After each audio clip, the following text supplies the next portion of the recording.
একটা বাঙালি ছেলে হয়ে আমি যেটা করে দেখিয়েছি হয়তো অনেকে। হ্যাঁ, তুই বাঙালি ছেলে হয়ে বাল ছিঁড়েছিস, শালা বাঙালি জাতটাকে নষ্ট করেছিস।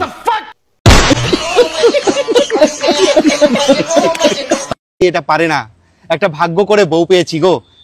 বউ পেয়েছিস না শালা বন্ধুর বউকে গান মেরে নিয়ে পালিয়ে গেছিস? আমার বউ এত ভালো, দেখো আমার বউ থাকা সত্ত্বেও আমি অন্যের বউ নিয়ে থাকি। আরে তোর বান্টুটা অনেক বড় না, হাতির মতো, তাই তুই দুটো মালকে চালাস, শালা ছাপড়ি।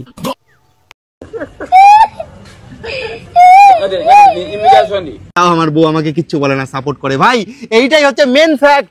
বলতো সাপোর্ট করে, সে তো জানে যে আমার গর্তে আর কোনো কলা ঢুকবে না, এই কলাটাই ঠিক আছে। কারণ সবার বউ সবাইকে এরকম সাপোর্ট করে না, তাই তারা হিংসা করে আমার। তাঁরা ছাপড়ি, কিছুদিন পর তোর মুখে মুতে দিয়ে পালাবে।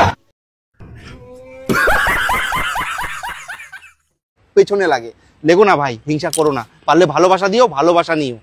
আরে গান্ডু, তোর তো এই শুরু হলো, আর কিছুদিন যাক, তারপর তোর মুখে মুতে দিয়ে না পালালে আমাকে বলিস, শালা গান্ডু।